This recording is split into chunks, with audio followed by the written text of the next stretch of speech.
much. It's delightful to be out here. I'm glad it's not raining and it's not too cold. I've spent some time here in Iowa over the summer, and I've got to tell you, you guys can have some hot weather here. I don't have a towel. I've been wiping myself off. It was so hot. But I just want to thank everybody here in this state for your tremendous support. You know, one of the wonderful things about the way that our election works is that we have states like Iowa where candidates can come and people can actually get to know them. So, you know, I've been to the tiniest little hamlets here in Iowa where there are like only 400 people, and 300 of them show up, and you know, we talk about stuff, but they get a chance to really know who you are, because it's very different the way a person really is and their portrayal on television. And you know, so often people get their ideals about life from television. I remember as a youngster, you know, I got some ideas. Initially, I wanted to be a missionary doctor. And then, having grown up in dire poverty, I decided I'd rather be rich. So, at that point, I said, I think I want to be a psychiatrist. Because on television, they seem like rich people. You know, they drove Jaguars, and they lived in these mansions, and big plush offices, and all they had to do was talk to crazy people all day. And it seemed like I was doing that anyway, so I said, this is going to work out extremely well. And, you know, I started reading Psychology Today. I was a local shrink in high school.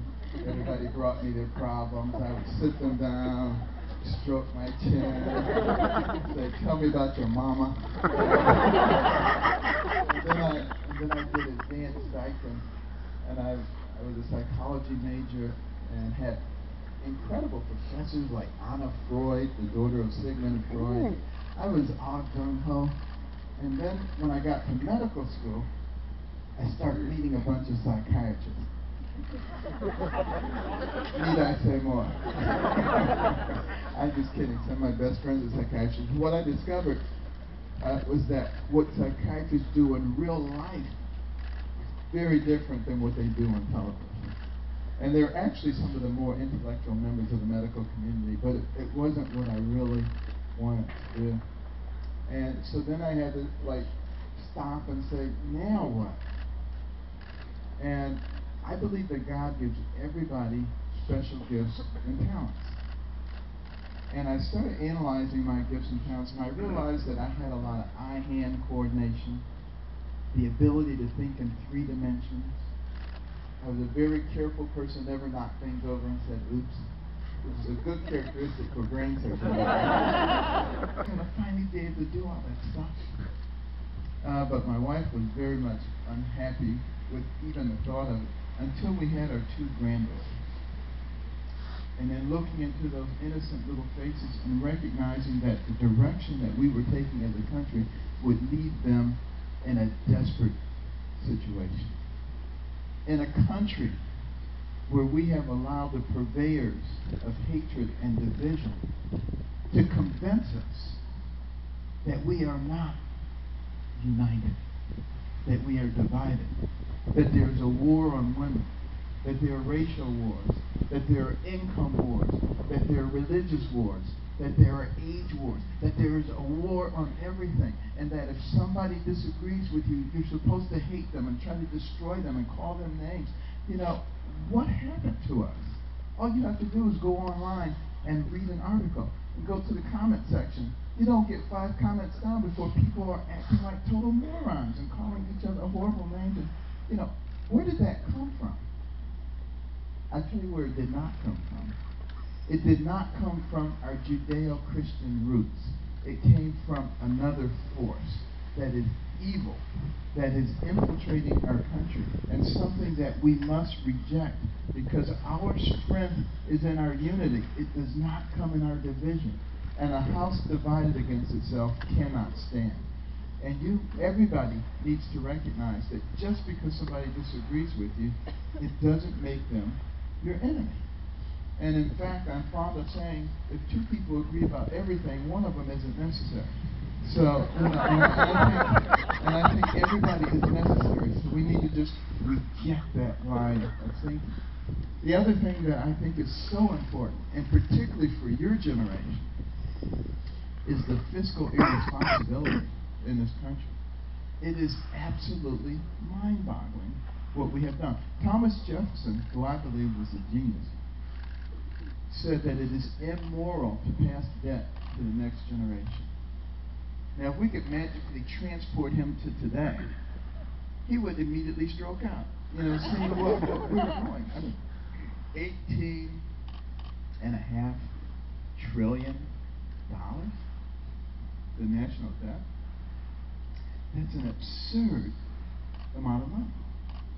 Somebody's going to have to be responsible for it. If you tried to pay that back at $10 billion a day, it would take you more than 5,000 years. That's being put on the backs of the next generation. But that's the good news, because it's much worse than that. The fiscal gap. If you're not familiar with that, please read about it today when you get back to your dorm. The fiscal gap. That is what we owe as a government going forward. Social Security, Medicare, Medicaid, unfunded liabilities, as well as the 645 government agencies and sub-agencies and all the governmental programs, versus what we can expect to bring in terms of tax revenues and in terms of other sources of income for the government. Those numbers should be identical if you're fiscally responsible. If you're not, a gap forms. And if you bring that forward to today's numbers, that's the fiscal gap. It sits at over $200 trillion. That is a staggering amount of money. I mentioned that during my announcement speech in Detroit. And of course, the next day, the liberal media comes out and says, fiscal gap, what is he talking about? He's crazy. He's an idiot savant. He only knows about neurosurgery. He knows nothing about economics. And then the very next day after that, Forbes came out with an article, 17 Nobel laureates in economics and 1,200 professors of economics agree with Carson. That kind of took some of the air out of their balloon. But the fact of the matter is, the only reason we can sustain that level of debt is because we are the reserve currency of the world. We have the ability to print money. Now, the title of reserve currency generally goes with the #1 economy in the world, which we have been, by the way, since the 1870s, until last year. And now we're in a battle with China for that title. Many feel that China has surpassed us. Would they like to be the reserve currency? You bet they would. But, you know, their financial infrastructure just simply won't support it at this stage. There are other countries who would like to dethrone us and are looking for other currency methods. Let me tell you something. If tomorrow we could no longer print money with our level of debt, the collapse would be colossal. What happened in 1929 on Wall Street would be a walk in the park compared to what has happened. So we have got to get our fiscal house in order, and we have a limited amount of time to do it. Now, you won't hear any traditional politician talking about this subject. None of them talk about the fiscal gap.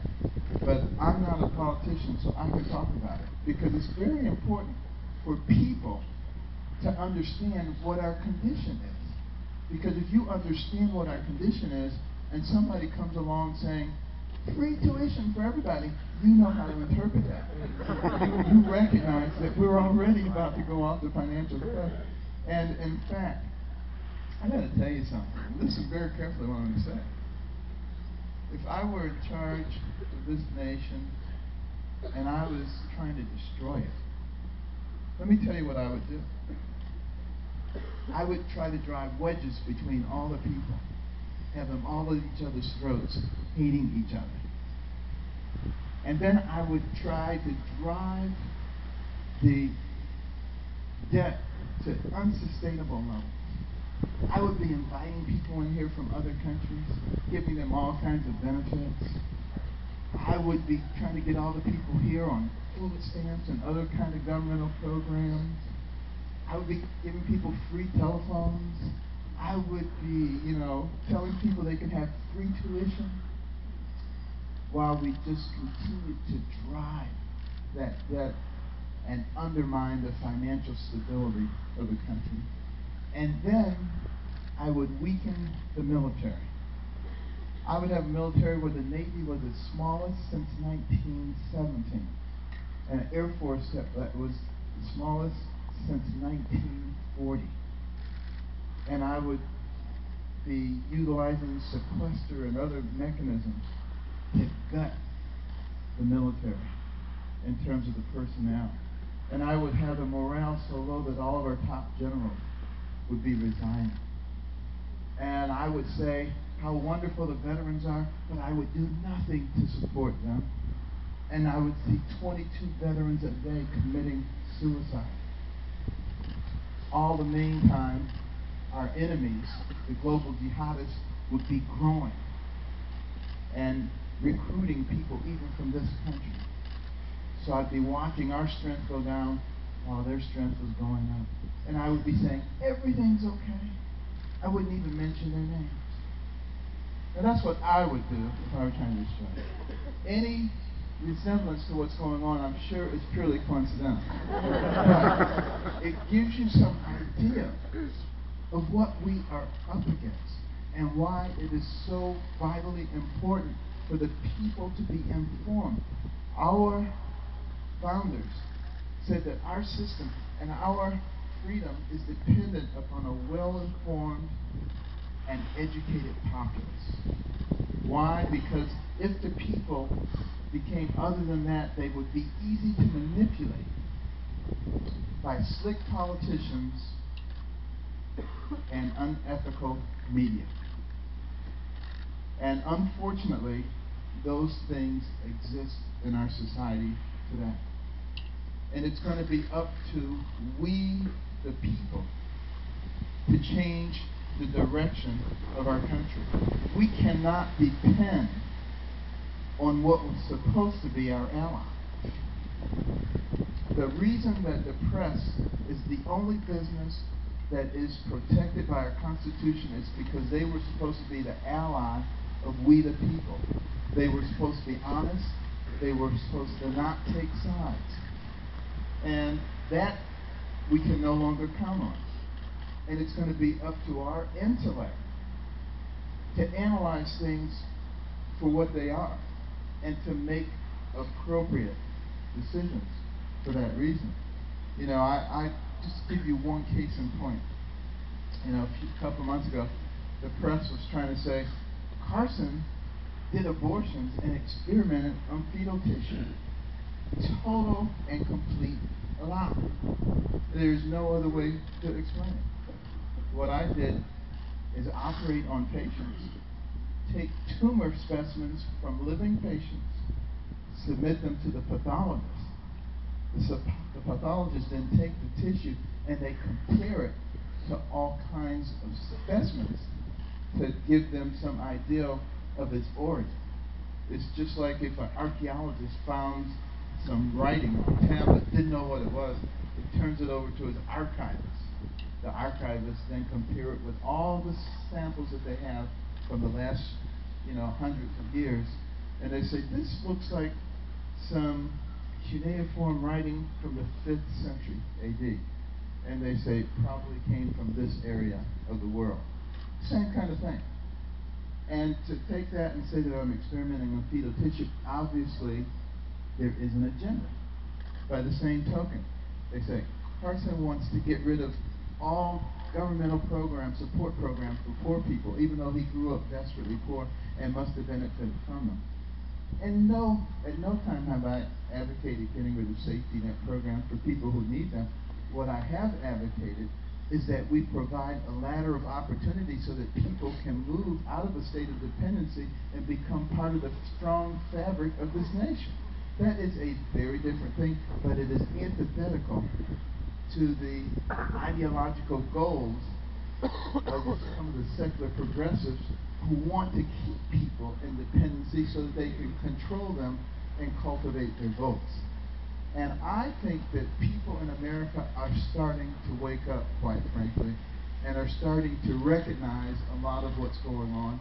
One of the reasons that our campaign is succeeding is because even though every day, you know, the opposition is throwing everything they can against the wall and saying, Carson did this, and Carson did that, and it's not sticking because the people know better.